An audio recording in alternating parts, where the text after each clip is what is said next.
A new mural at Govenor Simcoe Secondary School is brightening the entrance lobby and paying tribute to Indigenous oral history. Based on the Fisher story, it was created by 3 students known as the Mural Girls with the guidance and advice of local Indigenous community members. So my first reaction was, how am I going to do this and be respectful? And then when he was like, oh, Aisha could do it with you, I was like, yay, someone else who doesn't know what they're doing. This will be good. And then when we started working together and researching this, it became, well, like, no, there's resources out there that we can talk to, and there's people that we can interact with, and it just became something where you just wanted to do it right. So you did everything in your power to make it as right and go down the avenues to find the people who can help make that happen. We really went into the project knowing nothing, and we got a lot of instruction from the Indigenous elders and the Indigenous educators in the community.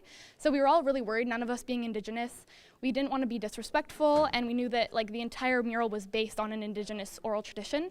So going in, we really had to kind of find our bearings and get more information from the elders, and they kind of gave us resources online from Project Home, which is helping our Mother Earth, and that's kind of where this whole mural project started. Being able to see the art forms depicted through story, so those girls are creating their own story in telling a story. So that was beautiful, I think, with the work that they did and how they came together with that collaboration, and to acknowledge that we have Indigenous people in our community. The Fisher story is an Indigenous parable shedding light on how humans can wreak havoc on Earth's ecological systems. Well, the story, the Sacred Fisher story, is about the seasons and it changing. So we were like, well, we want to incorporate the seasons. So that became really important. And then there are 5 animals that are in the story. And we were like, what if we put the animals on each panel? So it just became, each panel became its own kind of part of the story, being its own season. And we just put the animals in where we thought that they would make the most sense. And that's how the panels became what they are. Aisha, has this inspired you to learn a little bit more about Indigenous cultures?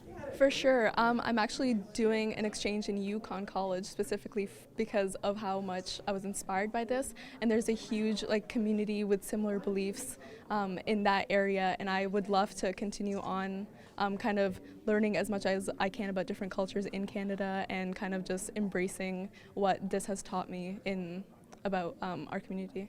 The mural is actually 6 continuous panels. Though it has a permanent home at Govenor Simcoe, it's also designed to be portable so its message can be brought to others.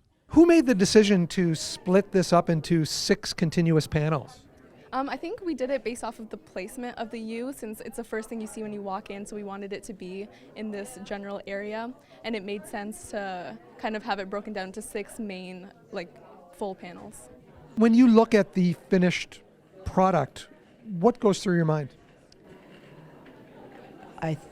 I guess it's just that art is kind of a universal language, and the girls did an awesome job in presenting that, not only the color but the storyline and including all life forms within that story.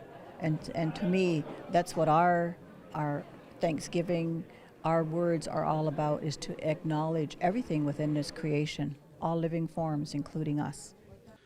The work by the Mural Girls began in September 2017. It all took place outside of class time, often during after-school art club sessions with teacher Mike Grant. How many hours would you say you put into this?